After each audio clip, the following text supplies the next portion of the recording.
pancen aku ngemai kahanan sing ora nyenengake. Bapak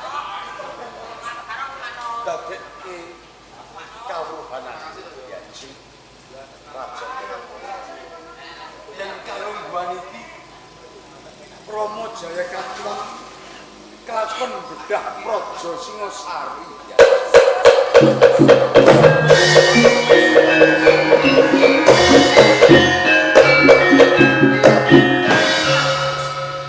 menawi dinten sakmenika Singasari sampun bedah kajeng tiyang sepuh kula kadang kula Kang Mas wonten pundi Kang Mas Kadang-kadang wis padha icap saka Singasari.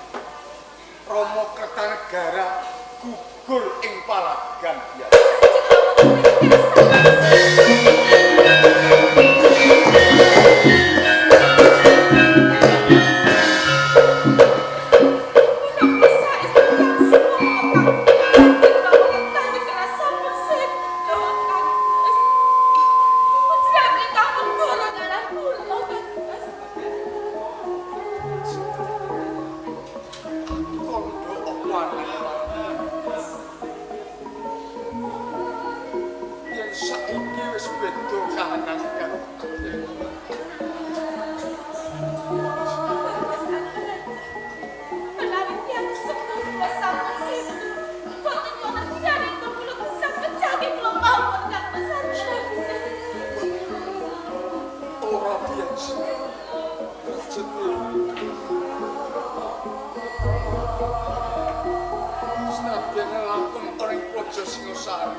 Abot dilakoni nanging kabeh mau wis dadi kodrate Kang Maha Kuwasa Yanji. Kowe kudu bisa nampa marang kahanan. Kula kedah nampi kahanan niku tiyang sepuh kula sampun sintu. Sedaya menika saking tumindakipun sinten Kang Mas? Sinten? Iki menapa panjenengan namung medal kemawon? Iki menapa panjenengan boten persapian kaliyan tiyang sepuh kula kadang-kadang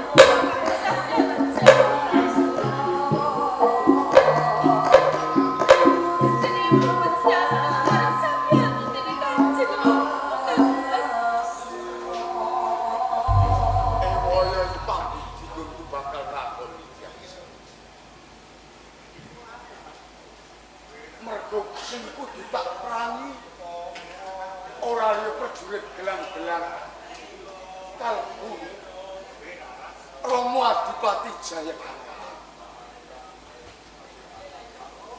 Apa aku kudu mentolo marang Sudarmaku dhewe ya. menawi mekaten panjenengan sapila dhateng tiyang sepuh panjenengan Kanjeng Rama Jaya Katwang Kang Mas. Ora, aku rasa bela. Mantut nalika semono aku wis ngelingke marang Rama Adipati Jaya Katwang. Aja nganti bedah Praja Singasari. Ning babar pisan aturku ora direres. Panjenengan sampun ngemutke. Kasutratanipun menapa? Tiyang sepuh sampun sindu. Saking tumindakipun tiyang sepuh panjenengan Kanjeng Rama Jaya Katwang. Pundi Dharma Putri panjenengan kaliyan Kanjeng Rama Kertanegara? Pundi Kang Mas? Panjenengan menika putra mantu. Panjenengan menika sampun dipun buktekke kaliyan tiyang sepuh kula. Nanging panjenengan namung mentil kemawon. Pramila Kang Mas, dinten sakmenika kula badhe nganake garis pamisah antara kula lan panjenengan Kang Mas.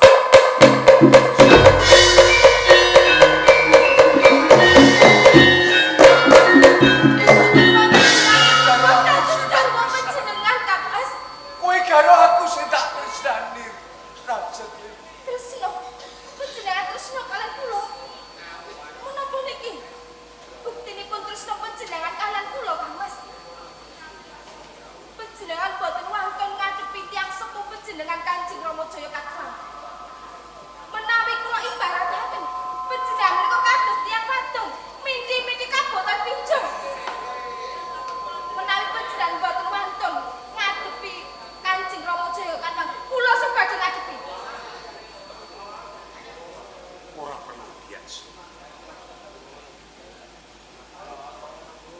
perlu kowe ngadepi marang mogane Rama Adipati Jayakatwang.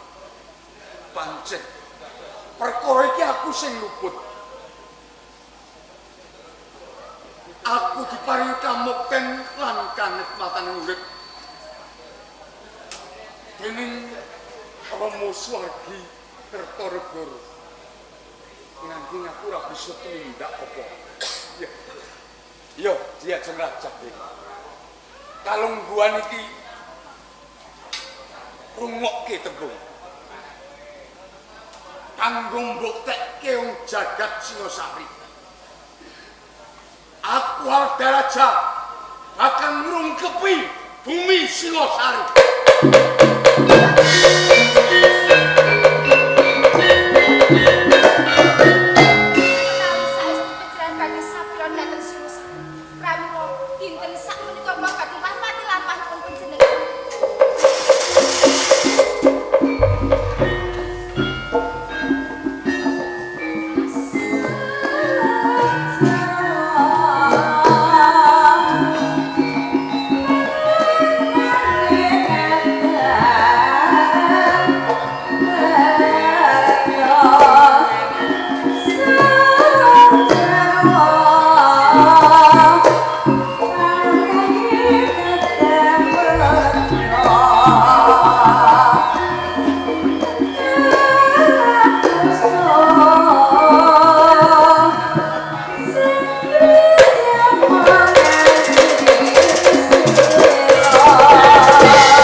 Nanging Singasari isih andarbeni Aldaraja.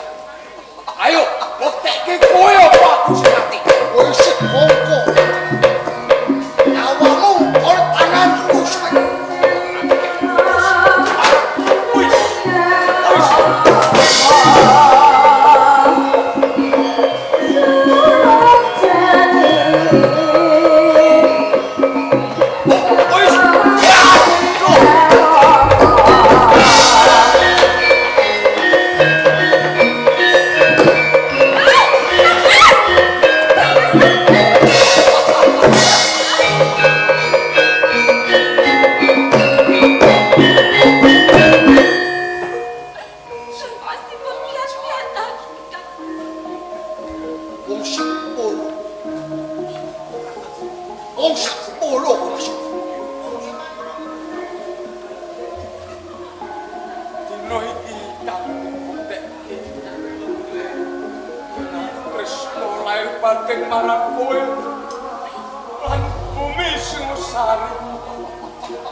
Kok wis tumindak ora ana bedane karo wong tuamu Jayakatwang.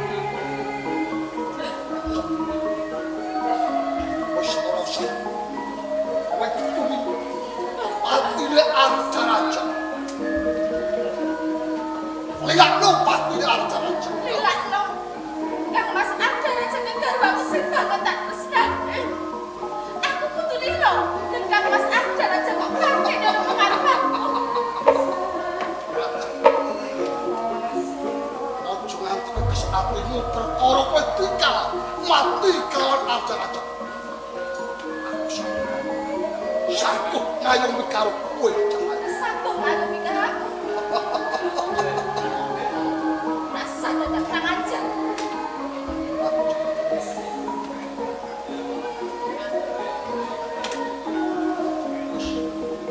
Lihatno patune Arjaraja. Ayo, kau sedikit. Bahal karo aku cak. Bebarengan aku nasuke. Lo!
Mundaran senajan to wektu dene Singosari rubuh saka tangane Jokat ning dudu watake lawe gampang pipi nyekel lawan lawe temtok ing papan kene aku coba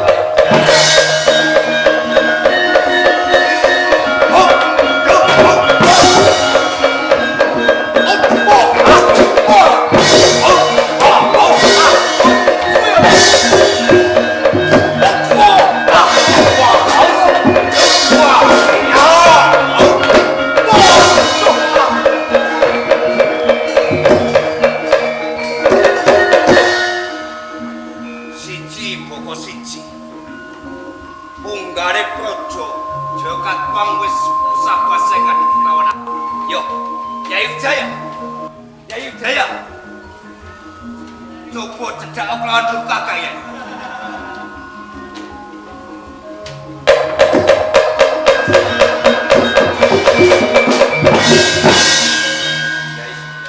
Kakang Lawe kaki tampi wae joning aku nganti kawan kuwe.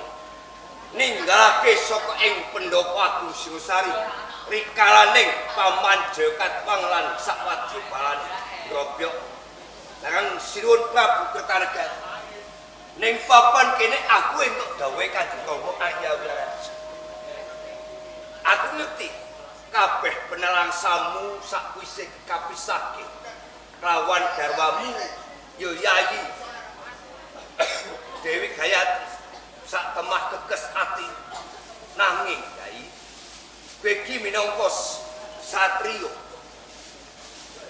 kuwe putraning Paman Lebak Gosmon lagi tangkepi wae kepiye sesanti berhubung Singosari soe-soe kowe kapisahke kawan garwamu lamun wektu dina iki garwamu dadi jengkemane Paman Jokat.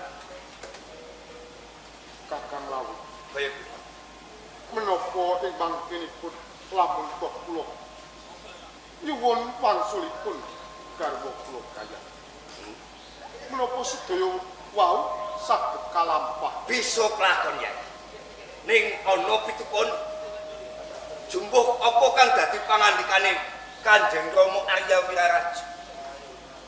Lamun kowe pengin balik Kejayan Singosari saya mboyongi garwamu saka cengkemane Paman Jengkatwang gelem apa munggah ana ing Gunung Kipas njaluk sabyantune kadangmu Rangga Janung ya.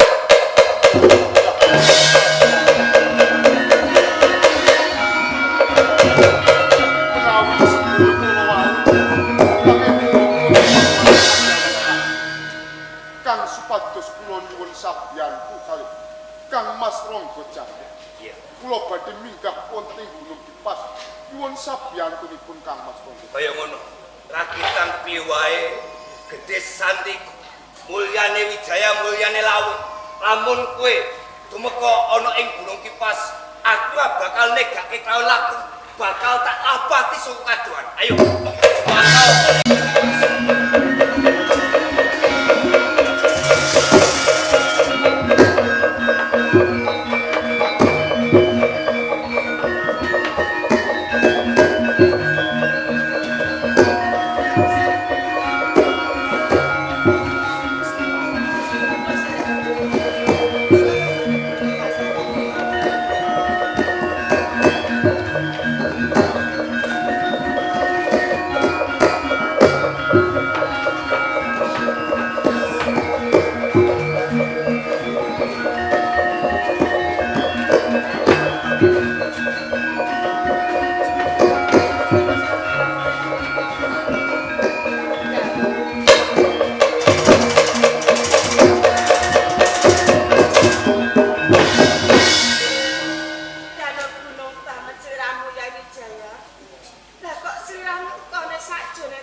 ngantos kula wantun minggah wonten ing Gunung Kipas. Saking kedrengipun manah kula pengin pinanggih kalih Kang Mas Rangga. Kuwi kepengin banget ketemu marang panjenengane Kang Mas Rangga Janur. Apa nawi gati anggone kuwi bakal ketemu marang Kang Mas Rangga Janur Yai? Panji wonten kawigatosan. Kaping kalihipun kula kapang sanget kalih Kang Mas Rangga Janur. Nek kaya ngono karepmu iya aku bakal ngaturake marang Kang Mas Rangga Janur. Nek sliramu kepengin banget ketemu marang iki garwaku. Saiki kok ayo nderek karo aku.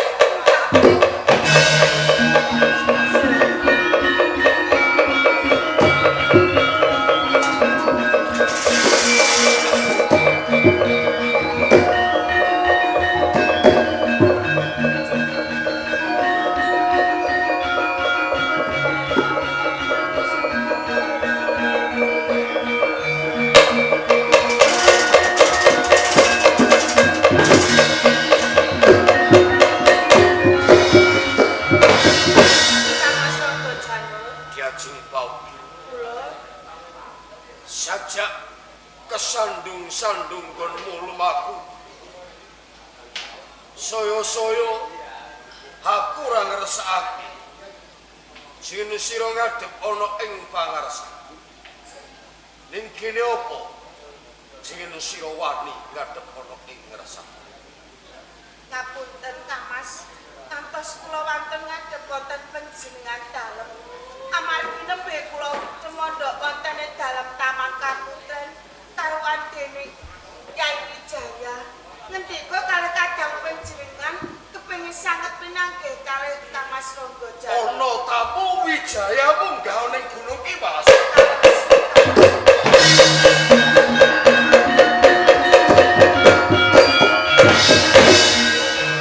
Jut opo kersane Wijaya? Boten mangertosi, mungkin mbakipun kepengin sanget pinanggih kalih panjenengan dalem Kang Mas. Kaya ngono. Inggih. Adepake ana ing Oh, pangarsaku. ngaten nggih.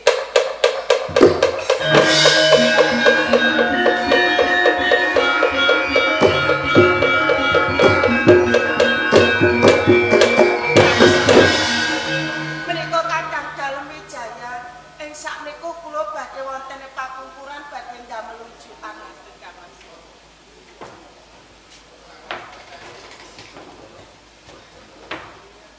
Wijaya Kasunggihan kula Kang. becik anggonmu ngadhep ana ngarsaning pun Kakang.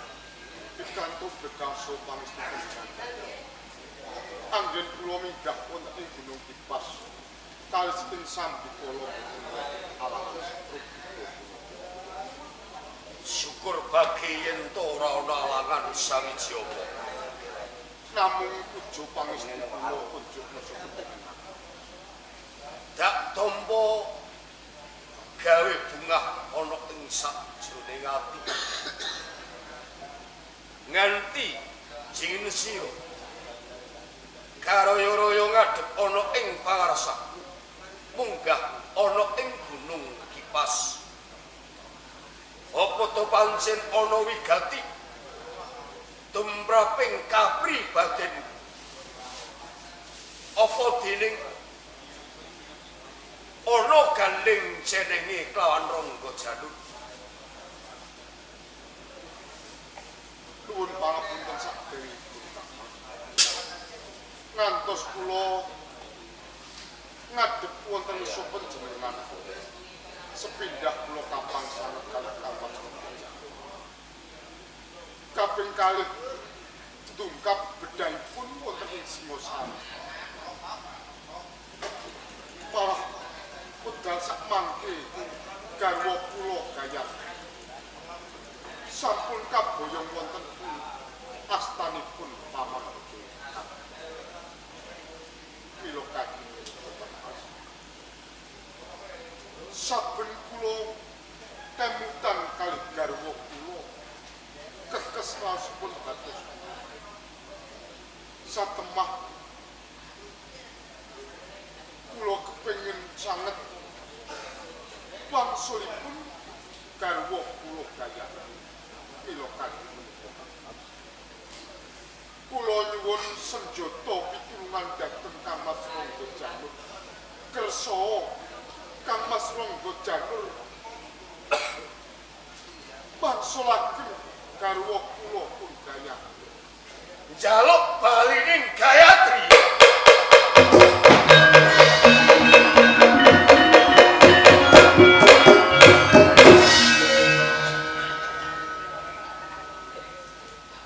Yai Wijaya. Apa to pancen ora ketucut anggonmu? Nembung kelahan pun Kang Mas yen to nggonmu munggah ana ing Gunung Kipas. Mung njaluk tulung bab perkara njaluk balining Gayatri. Kok tangis ana eling deneling pomo depomo. Aku wis ngerti yen to Gayatri kuwi minangka dadi putri boyongan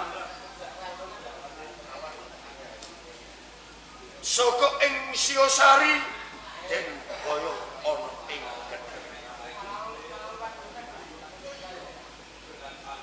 Wis dadi pangajapku besok kapan kelakon berbuh ana ing Praja Singosari saiki wis katekan. Mongko ana tetembungan bedah Praja Bandaraja Boyong Putri. Pantes kalamun to garwamu Gayatri den boyong kelawan Jaya Katwangkon. Aku ora bakal paring caos sabiyantu kelawan kowe Wijaya. Panjenengan boten kersa sabiyantu dhateng kula. Tatu atiku loro sakjroning penggalian.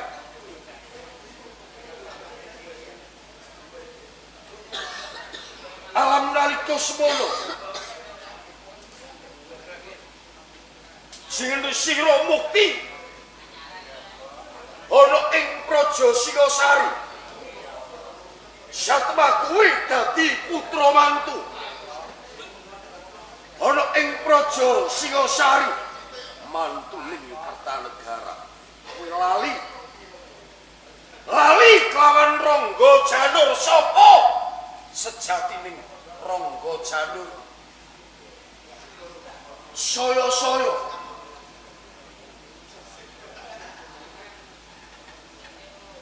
sira kudu karingan alam semono. Yen to Wijaya lan Rangga Janur turu tunggal kloso, mangan tunggal sak godhong, tunggal sak ajang. Ning Rama lembutal ing kono, Bang Cinde, Bang Siradan tansah melas kelawan Rangga Janur ning asih kelawan kowe Wijaya.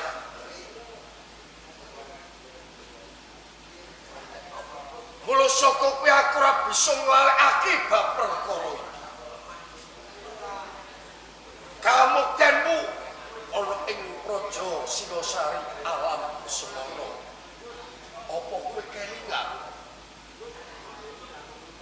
Apa kowe ora lan? Wijaya Rangga Janur nganti mapan ana ing Gunung Kipas kuwi tanpa pali mirmani. Sang Prabu Jayakatwang saka ing Kediri ora bakal bisa mukti, ora bakal bisa mulya ning yen to Kertanegara tansah midak rasaning Rangga Janur. Kertanegara wong sing mendem kamukten, mendem kamulyan, senengane muja marang hawaning kanepsa, muja marang kamurkaning donya. Dak elingake aku bisa uwal saka tanganing Kertanegara bungah ana ing sakjroning atiku. Bab perkara labute Rangga Janur ana ngersaning Kertanegara wis tak lalekake.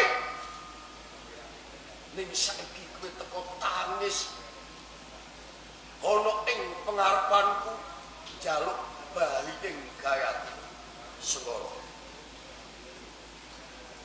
Ora bakal aku caos sabyantu kan Wijaya. Kang Mas Rangga lajeng sinten malih ingkang tetulung dhateng kula. Inggih Kang Mas Rangga Janur menika kagungan kawelasan kersa panjenengan nyuwun garwa kula saking tahtanipun Bapak. Ora. Aku ora bakal nuruti karo karepku. Mula saka kuwi dong titi kala mangsa iki kowe minggato saka Gunung Kipas.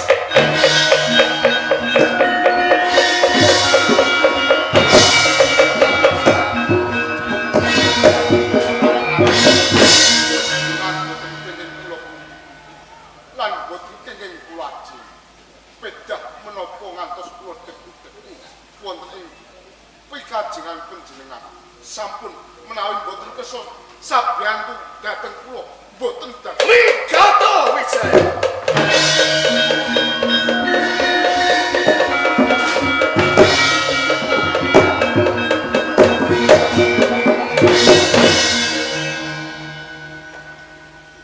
Kajeng pauge Kang Mas Rangga Janur. Lah, Yai Wijaya wonten pundi, Kang Mas? ora usah dadak takon kelawan Wijaya. Lho kenging menapa kula boten kalih Yai Wijaya amargi kula nebet kemawon damel unjukan kagem Yai Wijaya, Kang Mas. Wijaya wis tak tundung saka Gunung Kipas. Singan tunduk, Kang Mas.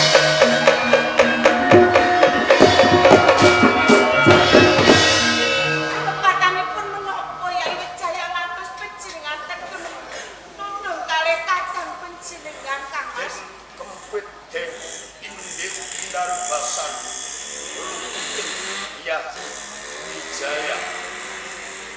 bakal ngrompongake lawan Rangga Jalur ana ing Kediri. Nami sajake kowe gelo ana ing sakjroning atimu. Bareng Wijaya tak tundung saka ing Mas. Yo, Kang Mas.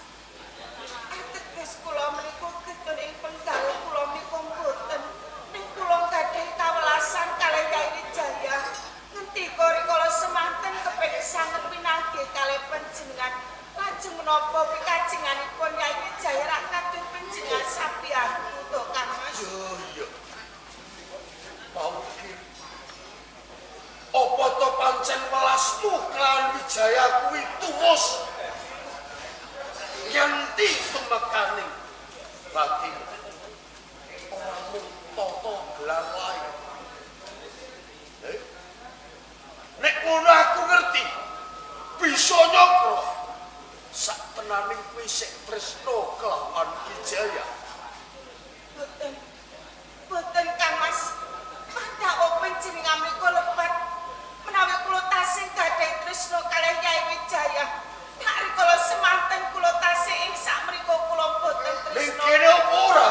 Tresna kula tuh dumateng panjenenganipun Kang Mas Rangga Jalur Kang Mas. Sak klimah tembungmu sambang lirik ing netramu.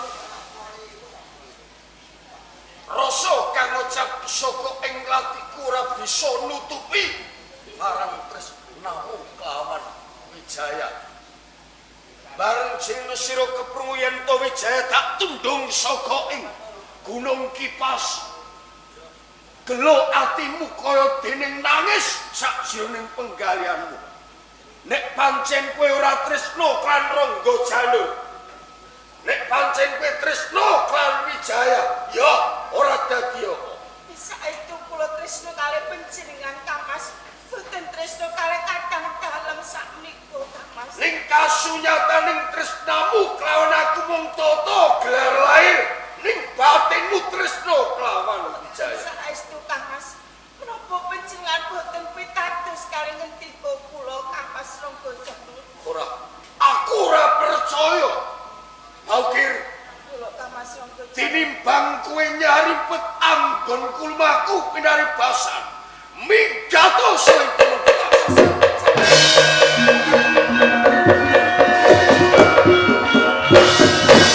Rangga Jaluran duwe garwa kaya dening Paukir ora dadi boyo bangun. Kaping sepindah sampun nundung kalih kadang dalem Wijaya. Kaping kalihpun sampun tegel nundung kalih garwa panjenengan piyambak Kang Mas. Prawi boten panjenengan boten pitados ngendika kula boten dados napa sampun Kang Mas.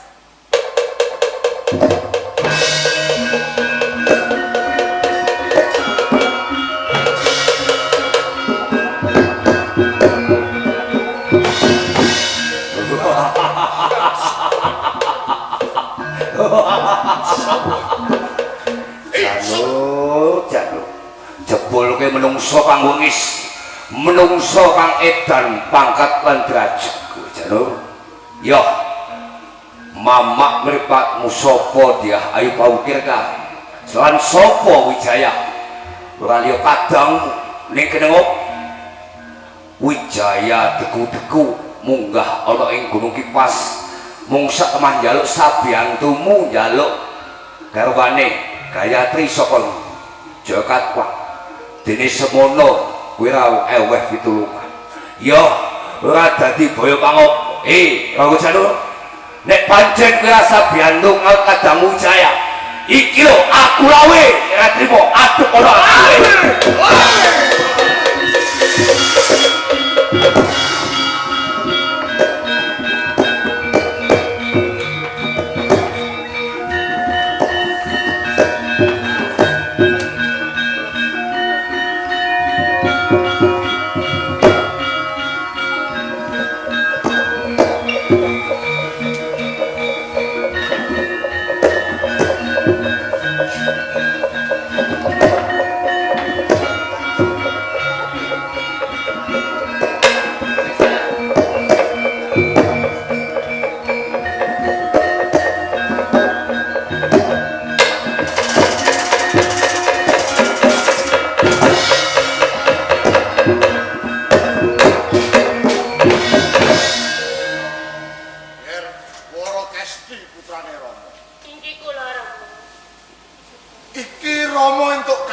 arahan saka Sinuwun Prabu Jayakatwang ana ing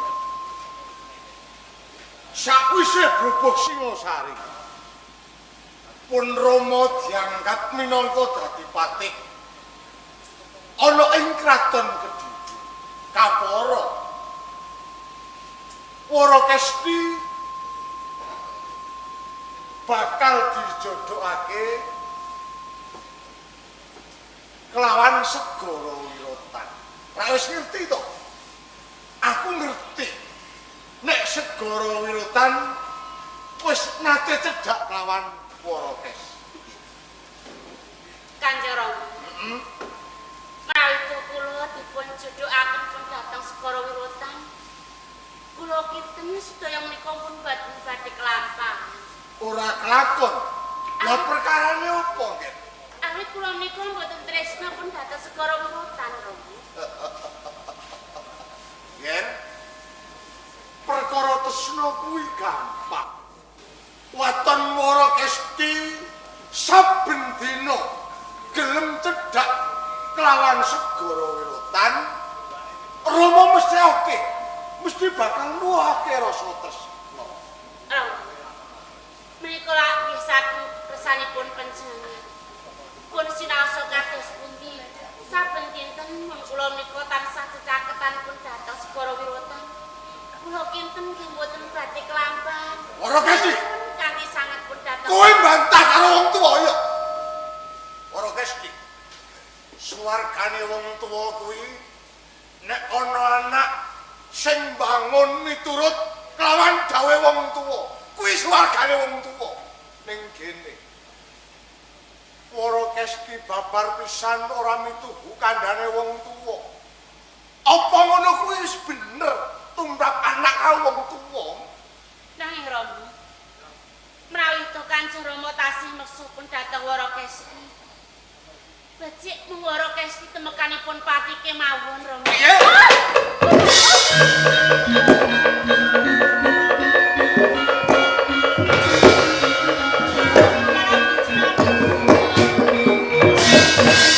Nek kowe tak jodhoke kelawan Segara Wirotan, luwung mbok entengke patimu. Nek ngono Warakesti wis tegel kelawan Rama. Ora ana gunane. Warakesti cilik tak gedhekake, bareng gedhe tak pinterake. Mung jebule walesmu karo wong tuwa kaya ngono.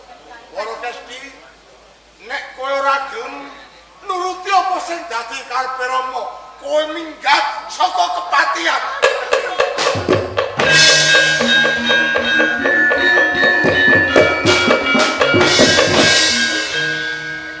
Kula sampun puter wonten pangapura kangginipun Warakesti. Menawi tugas dengan lepat kangginipun Kanjeng Rama. Menawi itu babagan sejodohan. Lan kecaupan meniku kula ingkang badhe Ora ana pangapura kanggo Warakesti. Waton kuwi ora gelem kelawan Segara Wirotan. Mula saka kuwi gawe Rama kang pungkasan, Warakesti kudu ninggalake kepatihan ning Kediri. Rama. Menawi to kersa panjenengan kados mekati. Mboten dados menapa. Menawi to panjenengan pisanipun kula kedah ngladosi napa ingkang dados kersanipun Segara Wirotan, ketahipun kula dados garwanipun. Iya. Menika saking kersanipun panjenengan lan pai piyambak. Warakesti! Ya, Warakesti!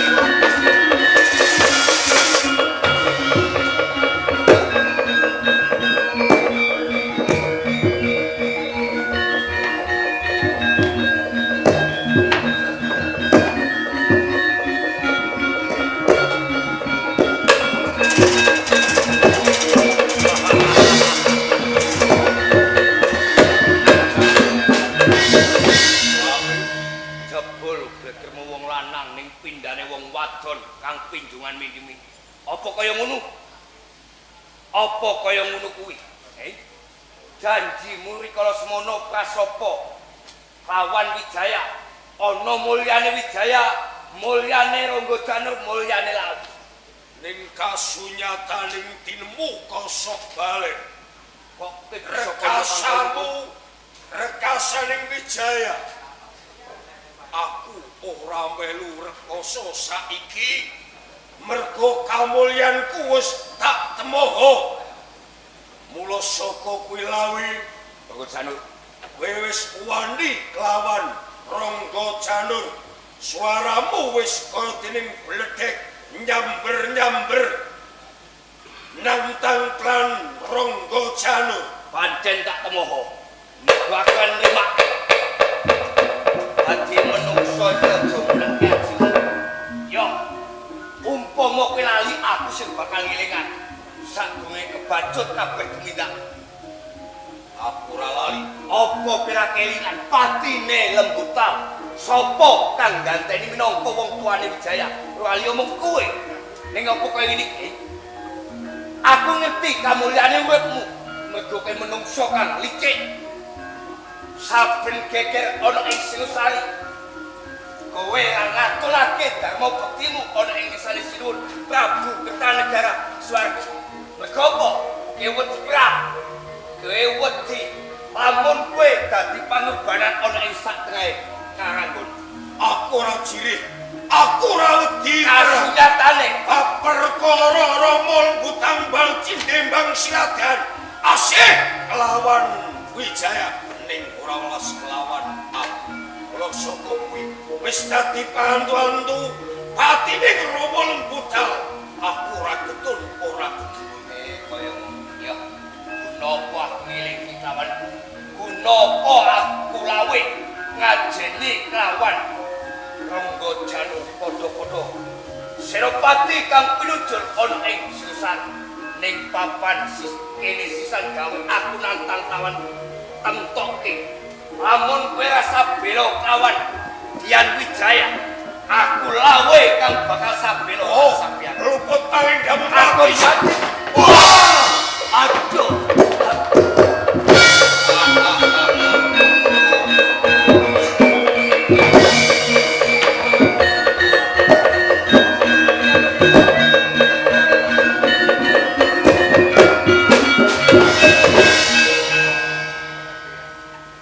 Pepaungan iki kok gumledak ana ing tengah alas.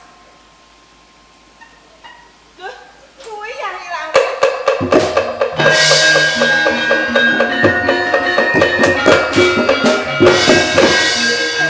Temekane pati.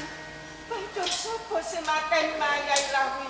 Yo, durung kowe mesti mati kowe Yai Lawi. Aku bakal nusantani marang kowe Yai.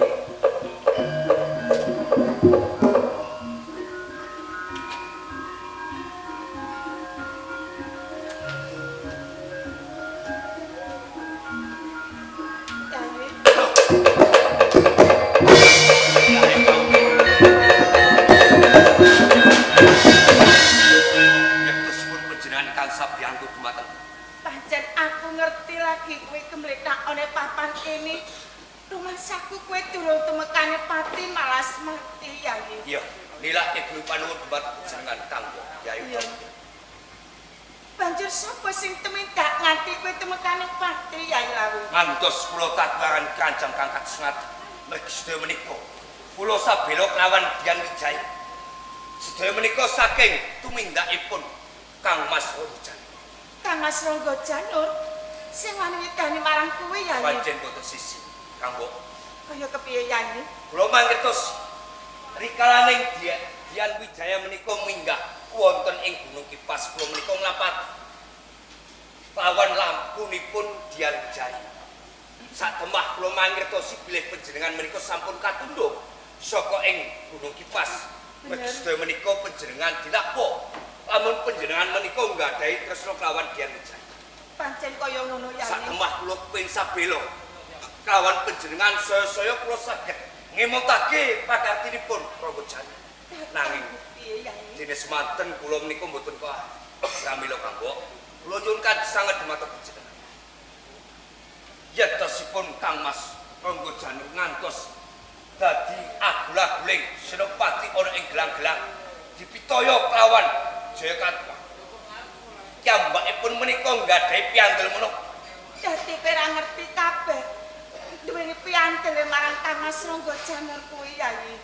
Yai Rawi. Kados Garwaku Kang Mas Rangga Janur iki duwe piandel kang luwih ampuh kang arane Golamat Yai. piandel Megolamat.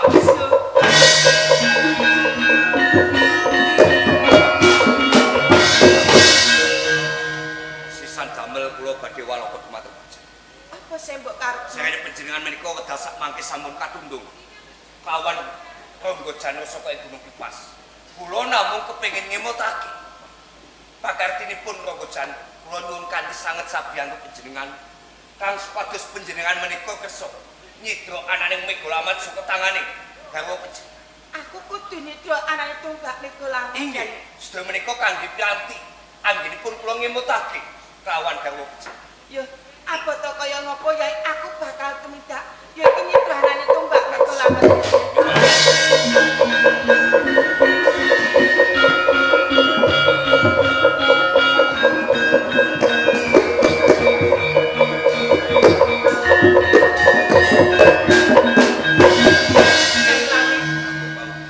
Aku wis bisa kelakon nyidra anane tumbak Megolamat iki. Dados menika Iya. wujudipun tombak Megolamat. Ning sing ati-ati lan waspada. Yai Lawi, Kados sak turunge iki tombak Megolamat wis tak pasrahke ning tanganmu. Aku bakal meleng karo kowe ya. menapa ingkang dados pitungkas panjenengan dumateng Gusti? Tombak Megolamat iki aja nganti digunakake paten tinaten ya Yai. Cetane pitungkas panjenengan anggen kula ngemutake kawan Rangga Janur. Ampun nganakake pangorbanan. Iya. Yen kersanipun kados ngaten nggih. Kula sagah pramila ing wedal sak mangke monggo. Aku wis seneng.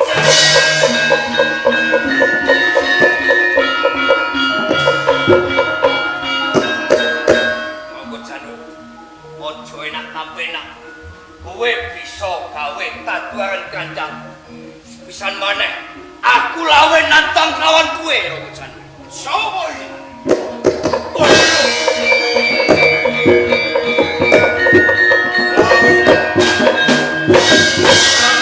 Nyawamu satemah kowe bisa walaya temahin jati. Pancen rangkap nyawa mergo aku durung bisa ngelingke kawan kowe cilik gedene aku mateni kawan. Rangga Janur ora lali. Ora pantes kalamun kowe ngelingake kan Rangga Janur. Kaya ngono. Pancen kabeh kuwi mung pawatan ning jroning lawe nantang kawan kowe. Mergo aku wis duweni piandel tombak. Waduh.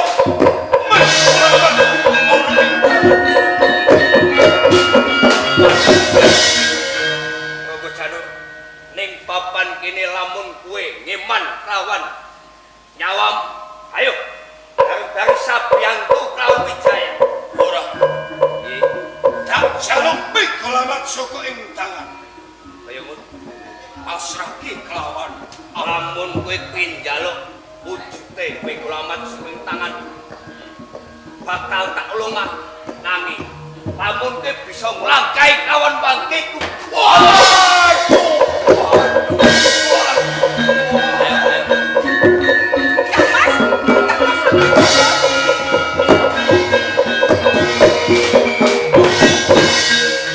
Yai Lawi, kene kowe suwani mateni marang iki Kang Mas Rangga Janur Yai. Apa pawelingku karo kowe Yai Lawi? Pangapuntenipun Kang.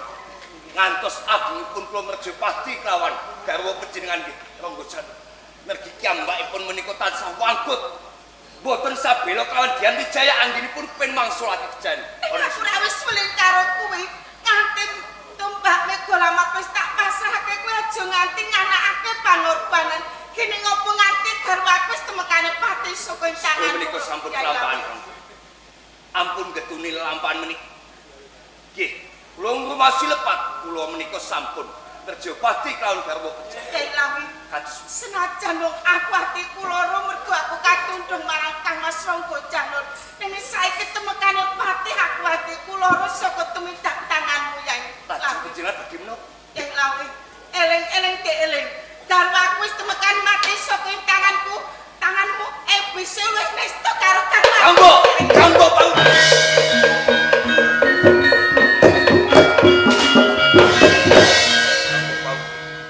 sing gedhe pangapura lamun aku negake patine Rojang ning kabeh kuwi mung aku pati-pati nggonku sabelo kelawan Wijaya nggone kepengin balekke Jan Singosari saya mboyong wujude dia ayu Gayatri saka tangane Paman Jokat yo raketang piwae lakon guguring Prabu Kertanegara wis paripurna sisan damel kula badhe nyuwun pamit dumateng Bapak ingkang kagungan kersa. Mbok bilih wonten kekiranganipun anggenipun rombongan mustika budaya maring pasugatan dumateng warga Tudan menika. Kula nyuwun ageng pasang semanten ugi kula tansah ndedongake sak sampunipun Bapak ingkang hambeng gating rawuhake pagelaran mustika budaya. Kula tansah ndedonga mugi tansah dipun paringi kabagas warasan. Dipun paringi rejeki ingkang kathah. Pramila ing wedal sak mangke kula rombongan mustika budaya nyuwun pamit nyuwun ageng pangaksami Gembul Bejana Andrawina.